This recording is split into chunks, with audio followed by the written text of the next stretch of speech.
sebagai sebuah negara yang merdeka dan berdaulat. Namun, perjalanan menuju kemerdekaan bukanlah sesuatu yang mudah. Ia terbina daripada pengorbanan, semangat juang dan kesatuan rakyat dari berbagai kaum serta wilayah. Dari detik kegelapan penjajahan ke sinar kemerdekaan pada tahun 1957 dan akhirnya penyatuan Tanah Melayu, Sabah, Sarawak dan Singapura pada tahun 1963. Inilah kisah tentang bagaimana lahirnya sebuah negara yang kita panggil Malaysia. Sebelum kita melangkah lebih jauh, marilah kita fahami terlebih dahulu maksud pembentukan Malaysia. Pembentukan Malaysia merupakan penyatuan beberapa wilayah di rantau ini termasuk Tanah Melayu, Sabah, Sarawak, Singapura yang telah berlaku pada 16 September 1963 bagi membentuk sebuah negara yang dinamakan Malaysia. Peristiwa bersejarah ini merupakan hasil panjang daripada rakyat yang menentang penjajahan dan menuntut kebebasan. Pembentukan Malaysia amat penting kerana ia menandakan berakhirnya era penjajahan serta bermulanya era kemerdekaan dan penyatuan. Melalui pembentukan ini, wilayah-wilayah yang berasingan sebelum ini dapat disatukan di bawah satu kerajaan yang bebas dan berdaulat. Tujuan utama pembentukan Malaysia ialah untuk mewujudkan negara yang kuat, bersatu padu dan makmur. Langkah ini juga bertujuan untuk memperkukuhkan lagi aspek keselamatan daripada ancaman luar, menstabilkan politik dalaman dan mempercepatkan pembangunan ekonomi di semua wilayah. Selain itu, pembentukan Malaysia melambangkan kejayaan rakyat yang terdiri daripada pelbagai kaum seperti Melayu, Cina, India, Iban, Kadazan dan macam-macam lagi. Pelbagai kaum ini bersatu dalam semangat muafakat dan perpaduan. Seterusnya, saya akan membentangkan bahagian pertama yang bertajuk pentadbiran di Tanah Melayu dan Borneo. Pada bahagian ini sangat penting kerana ia memperlihatkan bagaimana kuasa British bukan sahaja menakluk tanah air secara fizikal tetapi juga mengubah struktur pentadbiran dan sosioekonomi negara secara menyeluruh. Dari negeri-negeri Selat hinggalah ke Borneo, setiap langkah yang diambil oleh British mempunyai strategi yang tersusun. Semuanya bertujuan untuk mengukuhkan cengkaman mereka di atas wilayah ini. Kita mulakan dengan negeri-negeri Selat yang terdiri daripada Pulau Pinang, Melaka dan Singapura. Tujuan utama British menubuhkan negeri-negeri Selat ini ialah kerana kedudukan strategik kawasan ini dalam laluan perdagangan antarabangsa. Pulau Pinang yang diperolehi pada tahun 1786 dan Singapura pada tahun 1819 dijadikan pelabuhan interport yang bebas cukai, menarik pedagang daripada negara China, India dan Kepulauan Melayu. Bagi British, kawasan ini bukan sekadar perdagangan tetapi juga benteng pertahanan yang penting untuk melindungi kepentingan mereka di Asia Tenggara. Dari sudut pentadbiran, negeri-negeri Selat ini diletakkan di bawah pentadbiran langsung British yang diketuai oleh seorang Gabinor di Singapura. Sistem pentadbiran berasaskan undang-undang British ini dengan fokus utamanya pada perdagangan, pungutan hasil dan kestabilan ekonomi. Maka, kesannya kawasan ini menjadi pusat pentadbiran dan ekonomi British di rantau ini. Ia juga membuka peluang kepada peluasan pengaruh-pengaruh mereka ke negeri-negeri Melayu yang lain. Seterusnya, kita beralih kepada pembentukan negeri-negeri Melayu bersekutu pada tahun 1896. Tujuan utama penubuhan ini adalah untuk menyeragamkan pentadbiran, mengawal kestabilan politik dan mengukuhkan ekonomi berasaskan hasil biji timah dan getah. British memperkenalkan sistem residen di mana seorang residen British ditempatkan di setiap negeri untuk menasihati Sultan. Namun begitu, hakikatnya residen mempunyai kuasa sebenar dalam membuat keputusan pentadbiran, manakala Sultan hanya berperanan dalam hal-hal agama dan adat istiadat Melayu. Sistem ini menjadikan pentadbiran negeri lebih tersusun dan cekap. Sebagai contoh, di Perak dan Selangor, sistem ini telah mempercepatkan pembangunan infrastruktur seperti jalan raya, landasan kereta api dan kemudahan pelabuhan yang menyokong kegiatan ekonomi British. Selain itu, penubuhan Majlis Mesyuarat Persekutuan membolehkan dasar-dasar antara negeri diselaraskan dengan lebih baik, manakala Kuala Lumpur dijadikan sebagai ibu kota pentadbiran. Namun, di sebalik pembangunan ini, sistem residen juga telah mengurangkan kedaulatan politik negeri-negeri Melayu kerana keputusan penting kini berada di tangan pentadbir British. Inilah titik perubahan besar dalam sejarah tanah Melayu apabila British bukan sahaja mengawal ekonomi tetapi juga mula menentukan hala tuju politik negeri. Bagi negeri-negeri Melayu tidak bersekutu, situasinya sedikit berbeza. Pada awalnya, negeri-negeri ini tidak dimasukkan di dalam Persekutuan 1896 kerana ia mempunyai hubungan rapat dengan Kerajaan Siam. Namun, selepas termeterainya Perjanjian Bangkok pada tahun 1909, Siam menyerahkan Kedah, Perlis, Kelantan dan Terengganu kepada British. Walaupun diletakkan di bawah pengaruh British, negeri-negeri ini masih mengekalkan autonomi yang agak luas terutamanya dalam hal agama dan adat Melayu. British hanya melantik penasihat British untuk membantu Sultan dalam menguruskan pentadbiran. Johor pula menjadi contoh yang berbeza dan lebih progresif iaitu kerana di bawah pemerintahan Sultan Abu Bakar, Johor memperkenalkan Undang-Undang Tubuh Negeri Johor pada tahun 1895 yang menjadikan negeri Melayu pertama yang mempunyai perlembagaan bertulis. Ini membuktikan bahawa walaupun berada di bawah pengaruh British, masih ada negeri yang cuba mengekalkan kedaulatan dan kemajuan mengikut acuannya sendiri. Namun begitu, pengaruh British tetap wujud terutama dalam hal ekonomi dan hubungan luar. Pendekatan ini menunjukkan bahawa British menggunakan strategi penjajahan secara tidak langsung dengan tujuan yang sama iaitu mengawal sumber dan memastikan kestabilan politik untuk kepentingan mereka sendiri. Seterusnya, kita lihat pula pentadbiran di bawah wilayah Borneo. Borneo Utara berada di bawah kuasa Syarikat Borneo Utara British iaitu SBUB sejak tahun 1881. Berbeza dengan tanah Melayu, pentadbiran di sini dijalankan oleh sebuah syarikat perdagangan, bukan oleh kerajaan British secara langsung. Matlamat utama SBUB ialah keuntungan ekonomi. Mereka memfokuskan kepada kegiatan perdagangan getah, tembakau serta pembalakan.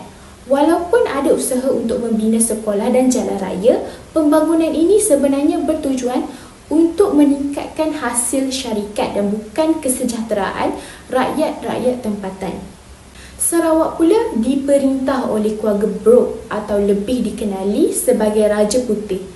Bermula dengan James Brooke pada tahun 1841, pemerintahan mereka bersifat autokratik tetapi tersusun dengan penubuhan Majlis Negeri pada tahun 1867 bagi melibatkan pemimpin tempatan dalam pentadbiran.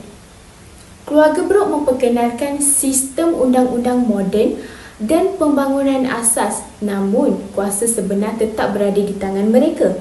Kedua-dua contoh ini SPUB di bawah Borneo Utara dan juga Kuala Gebruk di Sarawak menunjukkan dua bentuk penjajahan yang berbeza, tetapi matlamat mereka adalah sama, iaitu mengeksploitasi sumber dan memperkukuhkan lagi pengaruh British di rantau Borneo.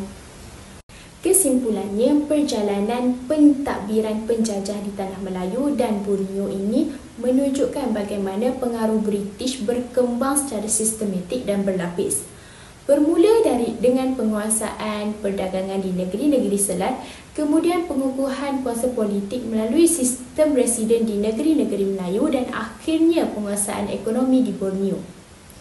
Walaupun membawa kemajuan dari sudut infrastruktur dan pentadbiran moden, penjajahan ini turut menghakis kedaulatan politik serta mengubah struktur sosial masyarakat tempatan. Namun, kesedaran terhadap ketidakadilan ini kemudiannya menjadi pemangkin kepada kebangkitan nasionalisme dan perjuangan untuk menuntut kemerdekaan.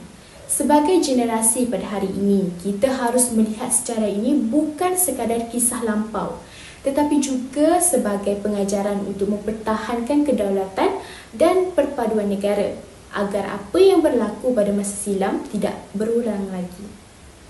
Perjalanan sejarah ini tidak berakhir di sini. Selepas berakhirnya zaman penjajahan dan pemerintahan tidak langsung British, Tanah Melayu mula memasuki fasa baru yang penuh cabaran, iaitu penubuhan Malayan Union dan seterusnya Persekutuan Tanah Melayu 1948.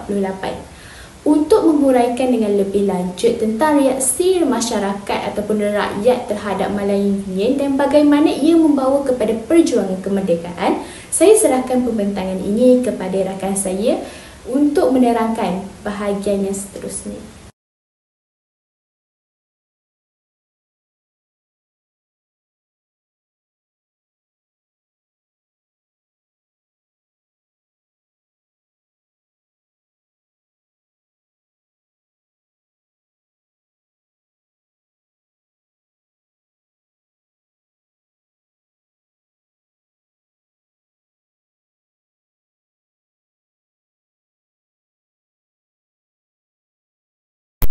Selepas Jepun menyerah kalah pada tahun 1945, British kembali untuk mengambil alih semula pentadbiran Tanah Melayu. Namun, selepas Perang Dunia Kedua, British menghadapi pelbagai cabaran, antaranya kesukaran mentadbir semula wilayah yang telah musnah dan berpecah. Oleh itu, mereka memperkenalkan satu sistem pentadbiran baharu yang dinamakan Malayan Union dan ia secara rasmi ditubuhkan pada 1 April 1946. British menubuhkan Malayan Union dengan tujuan untuk memudahkan pentadbiran Tanah Melayu selepas kekalahan Jepun. Sebelum itu, negeri-negeri di Tanah Melayu mempunyai sistem pentadbiran yang berasingan. Contohnya seperti ada negeri-negeri Melayu bersekutu dan ada yang tidak bersekutu.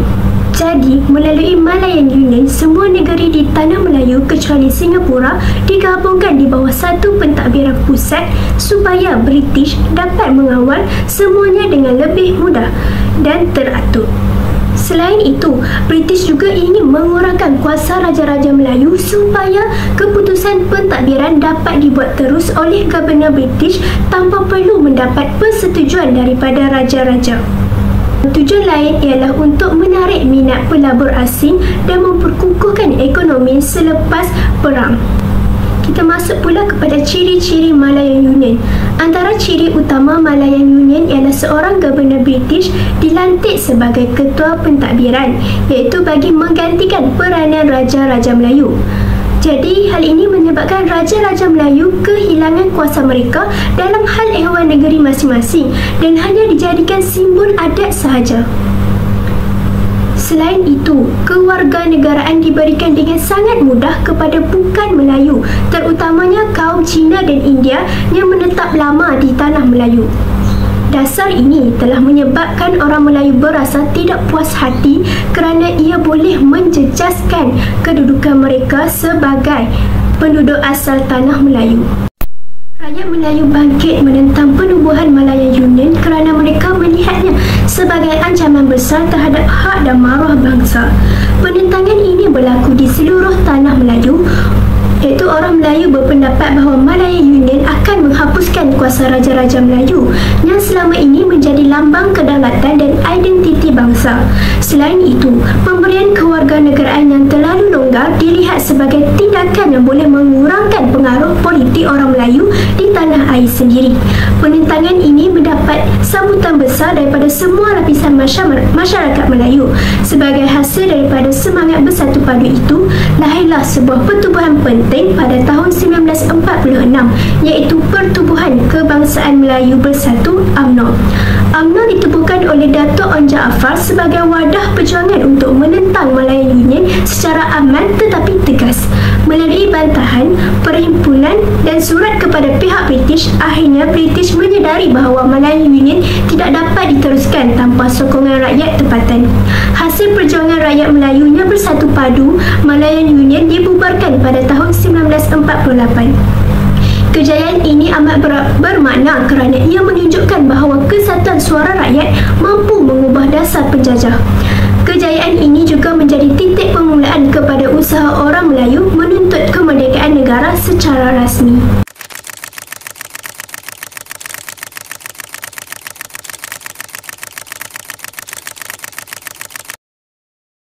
Selepas pembubaran Malayan Union, satu sistem baharu ditubuhkan, iaitu Persekutuan Tanah Melayu 1948.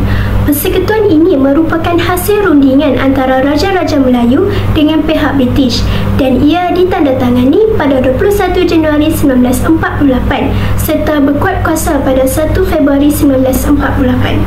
Tujuan utama penubuhan Persekutuan Tanah Melayu ialah untuk menggantikan sistem Malayan Union yang ditentang hebat oleh rakyat. Sistem baharu ini bertujuan memulihkan semula kedudukan Raja-Raja Melayu serta memastikan hak istimewa orang Melayu dilindungi.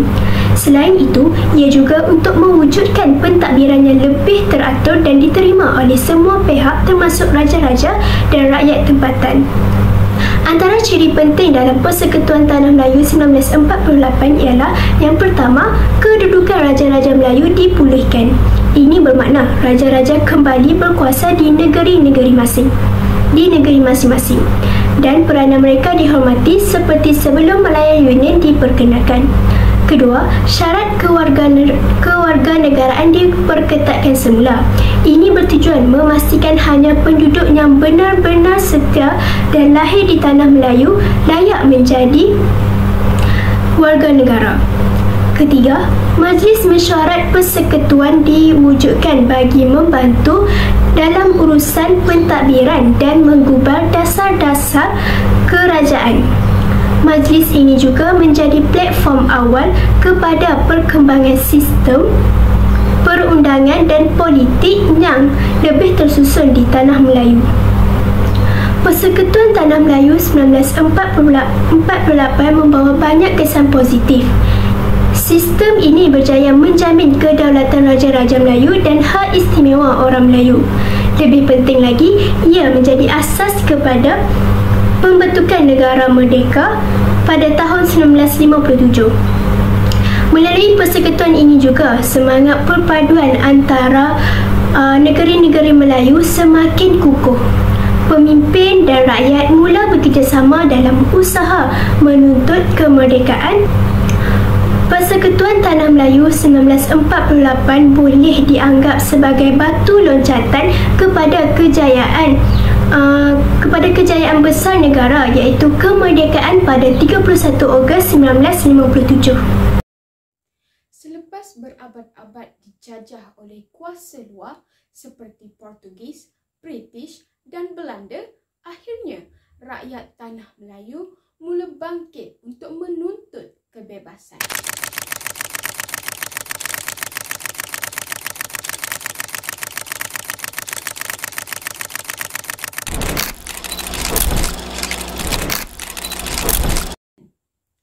Perjuangan ini digerakkan oleh pelbagai pihak termasuklah golongan agama, golongan berpendidikan tempatan dan disokong oleh rakyat yang berbilang-bilang kaum. Golongan agama memainkan peranan yang amat penting dalam menyemarakkan semangat nasionalisme dan kesedaran politik dalam kalangan masyarakat. Pada ketika itu, khutbah Jumaat, madrasah, surau dan ceramah-ceramah agama menjadi medan utama dalam menyampaikan mesej tentang penentangan terhadap penjajah. Para ulama dan guru agama menekankan bahawa penjajahan bertentangan dengan ajaran Islam kerana ia menafikan hak umat untuk mentadbir tanah air sendiri. Melalui khutbah dan ceramah pula, mereka menyeru umat Islam agar bersatu hati dan menolak penindasan serta berjuang demi maruah bangsa dan agama. Madrasah pula berperanan sebagai pusat pendidikan dan pembentukan pemikiran nasionalis. Di sinilah generasi muda dididik dengan nilai cinta tanah air, keberanian menegakkan kebenaran dan bertanggungjawab dalam mempertahankan kemerdekaan. Antara tokoh-tokoh agama yang menonjol pada masa itu ialah Haji Abbas Muhammad Taha dan Syekh Tahir Jalaluddin. Selain daripada golongan agama, golongan berpendidikan tempatan juga menjadi tunjang utama dalam perjuangan menuntut kemerdekaan.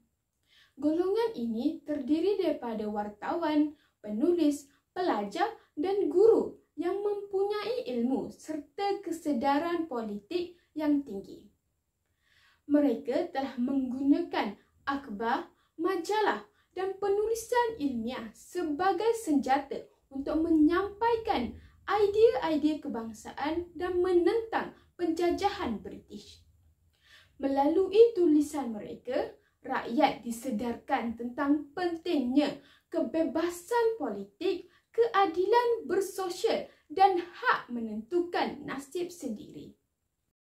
Sebagai contoh, wartawan pada masa itu banyak menulis rencana dan berita yang mengkritik dasar penjajah serta menyeru rakyat supaya bersatu dan bangkit menuntut kemerdekaan. Pelajar dan guru pula menubuhkan pelbagai pertubuhan dan persatuan seperti Kesatuan Melayu Muda iaitu KMM dan organisasi pelajar di universiti luar negara untuk memperjuangkan hak rakyat tempatan. Antara tokoh-tokoh penting dalam kalangan golongan ini termasuklah Dato' Onn Jaafar iaitu pengasas Pertubuhan Kebangsaan Melayu Bersatu atau dipanggil sebagai UMNO yang menyeru orang Melayu supaya bersatu dan menentang penjajahan.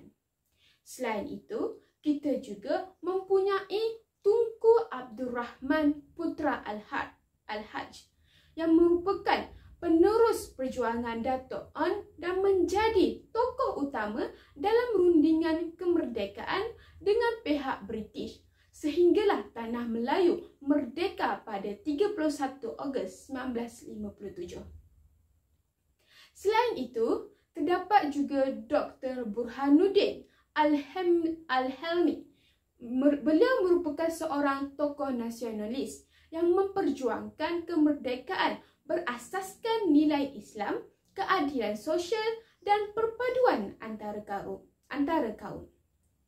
Usaha-usaha gigih golongan-golongan berpendidikan ini akhirnya berjaya membangkitkan semangat rakyat untuk bersatu dalam perjuangan mencapai kemerdekaan. Apabila tanah Melayu semakin hampir mencapai kemerdekaan, para pemimpin pelbagai kaum sedar bahawa kemerdekaan hanya boleh dicapai jika semua rakyat hidup bersatu dan saling memahami.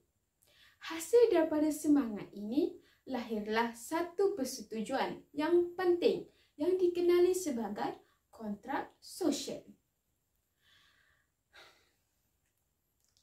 Kontrak sosial ialah persetujuan yang tidak bertulis antara kaum Melayu, Cina dan India yang dicapai semasa proses pembentukan Persekutuan Tanah Melayu pada tahun 1957.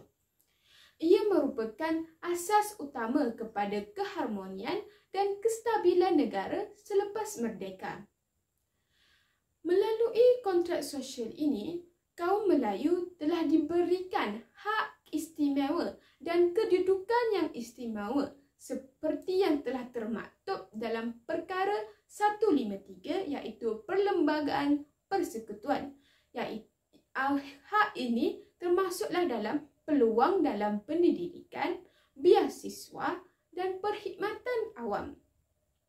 Sebagai timbal balas, kaum yang bukan Melayu iaitu Cina dan India akan diberikan hak kewarganegaraan secara jus solai, iaitu kewarganegaraan yang berdasarkan kelahiran di tanah Melayu. Perjanjian ini menunjukkan terdapatnya semangat tolak ansur, saling menghormati dan muafakat antara kaum. Setiap kaum sanggup berkorban demi kepentingan bersama supaya kemerdekaan dapat dicapai secara aman tanpa pertumpahan darah. Kontrak sosial bukanlah sekadar perjanjian politik, tetapi simbol kepercayaan dan perpaduan antara kaum.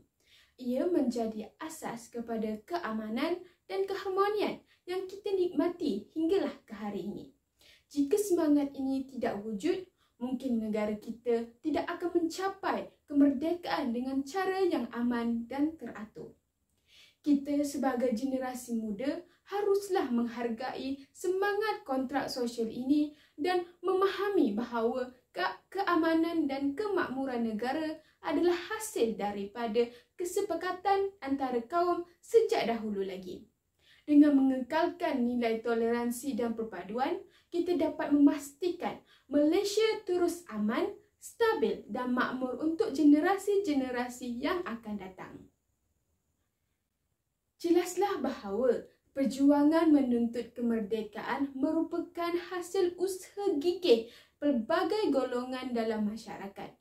Golongan agama membangkitkan kesedaran melalui ajaran dan dakwah. Golongan berpendidikan pula menyemai semangat nasionalisme melalui media dan pertubuhan. Manakala semangat toleransi antara kaum melalui kontrak sosial telah menjadikan kemerdekaan yang kita capai secara aman dan bermaruah. Perjalanan menuju kemerdekaan ini mengajar kita bahawa kemerdekaan bukanlah hadiah daripada penjajah, tetapi hasil perjuangan, pengorbanan dan kesatuan rakyat.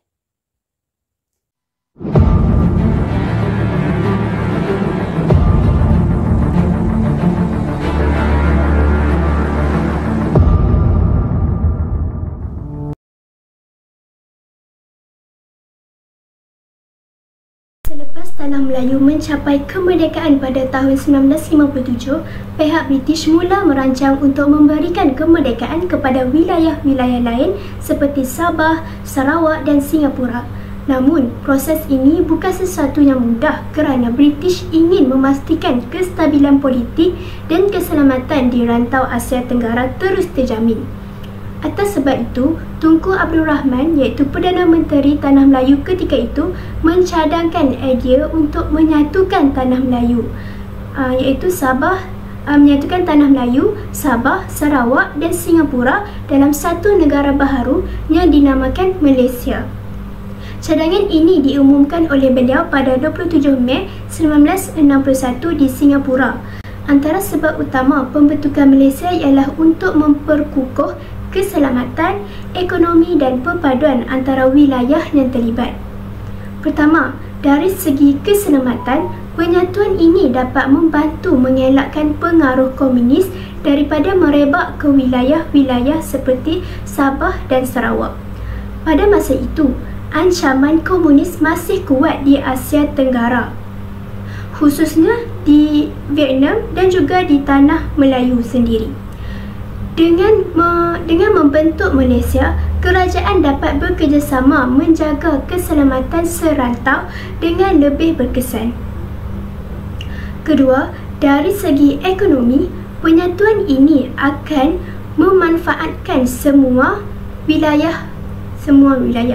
Tanah Melayu sudah maju dalam sektor perladangan dan perlombongan, manakala Sabah dan Sarawak kaya dengan hasil bumi seperti minyak dan kayu balak. Apabila bergabung, semua wilayah ini boleh saling membantu untuk memperkukuhkan ekonomi negara. Ketiga, pembentukan Malaysia juga bertujuan untuk mempercepatkan kemerdekaan bagi Sabah dan Sarawak. Dengan bergabung bersama Tanah Melayu, kedua-dua wilayah ini dapat mencapai kemerdekaan daripada British dengan lebih awal tanpa perlu menunggu secara berasingan. Akhir sekali, pembentukan Malaysia diharapkan dapat menggalakkan kerjasama politik, sosial dan ekonomi antara negeri-negeri. Gabungan ini akan mewujudkan satu identiti nasional yang baharu, iaitu sebuah negara berbilang kaum yang bersatu di bawah satu nama, iaitu Malaysia. Cadangan pembentukan Malaysia menerima pelbagai reaksi. Ada yang menyokong dan ada juga yang menentang. Dari sudut sokongan, ramai pemimpin tempatan dan rakyat menyambut baik cadangan ini. Mereka melihat pembentukan Malaysia sebagai peluang untuk mewujudkan kestabilan politik dan kemajuan ekonomi. Penyatuan ini juga diharapkan dapat memperkukuh hubungan antara kaum dan mengurangkan jurang pembangunan antara wilayah. Selain itu, pihak British turut menyokong pembentukan Malaysia. Bagi mereka, Malaysia dapat membantu mengekalkan keamanan di rantau ini serta mengurangkan beban pentadbiran British di wilayah-wilayah seperti Sabah dan Sarawak. Dengan cara ini, British dapat berundur dengan aman dan menyerahkan tanggungjawab kepada kerajaan baharu yang kukuh dan stabil. Namun begitu, tidak semua pihak bersetuju dengan cadangan ini. Antara negara yang menentang pembentukan Malaysia ialah Indonesia dan Filipina. Indonesia iaitu berada di bawah pimpinan Presiden Soekarno menentang keras cadangan ini. Mereka mendakwa Malaysia hanyalah boneka British. Maksudnya, negaranya dibentuk atas pengaruh penjajah untuk kepentingan barat. Sebagai tindak balas, Indonesia melancarkan konfrontasi terhadap Malaysia antara tahun 1963 hingga 1966. Konfrontasi ini melibatkan serangan kecil di sepadan Sabah dan Sarawak serta peperangan psikologi melalui media. Filipina pula menentang pembentukan Malaysia kerana mereka menuntut Sabah sebagai sebahagian daripada wilayah mereka berdasarkan sejarah Kesultanan sebelum. Tuntutan ini menyebabkan hubungan diplomatik antara Malaysia dan Filipina menjadi tegang pada awalnya. Selain itu, sebahagian rakyat di Sabah dan Sarawak sendiri mulanya berasa bimbang. Mereka takut kehilangan identiti tempatan dan hak istimewa apabila bergabung dengan Tanah Melayu yang sudah maju. Namun, selepas perbincangan dan jaminan diberikan oleh Tunku Abdul Rahman bahawa hak dan autonomi negeri-negeri tersebut akan dikekalkan, kebimbangan itu semakin reda. Akhirnya, pada 16 September 1963, Malaysia secara rasmi ditubuhkan dengan penyertaan Tanah Melayu, Sabah, Sarawak dan Singapura. Peristiwa ini menandakan satu detik penting dalam sejarah negara kita, iaitu detik lahirnya sebuah negara baharu yang berdaulat, merdeka dan bersatu di bawah nama Malaysia. Sebagai kesimpulan kepada keseluruhan pembentangan kami pada hari ini, dapat kita lihat bahawa perjalanan sejarah negara iaitu dari zaman penjajahan hinggalah pembentukan Malaysia pada tahun 1963 merupakan satu proses panjang yang penuh rancau dan pengorbanan. Segala perubahan yang berlaku sama ada dari segi pentadbiran British di Tanah Melayu dan Borneo, penentangan terhadap Malayan Union, penubuhan Persekutuan Tanah Melayu hinggalah pembentukan Malaysia membuktikan bahawa bangsa kita tidak pernah berdiam diri. Setiap langkah menunjukkan semangat juang, keberanian dan juga kebijaksanaan pemimpin serta rakyat dalam mempertahankan maruah dan kedaulatan tanah air. Perjuangan ini juga menjadi satu lambang patriotisme sejati apabila rakyat daripada pelbagai kaum dan agama bersatu padu demi satu matlamat iaitu kemerdekaan dan perpaduan bangsa. Tanpa perpaduan ini tidak mungkin kita mencapai kemerdekaan dan tanpa kesedaran sejarah kita mungkin akan mengulangi kesilapan yang sama. Oleh itu, sebagai generasi pada hari ini, tanggungjawab kita bukan sekadar menghargai sejarah tetapi juga menghayatinya. Kita harus bersyukur atas keamanan dan kemerdekaan yang dikecapi serta terus berusaha memelihara keharmonian yang telah dibina oleh pejuang-pejuang terdahulu. Marilah kita sama-sama sematkan dalam diri nilai kesyukuran, tanggungjawab dan cinta akan tanah air agar Malaysia terus aman, makmur dan bersatu padu hingga ke akhir zaman.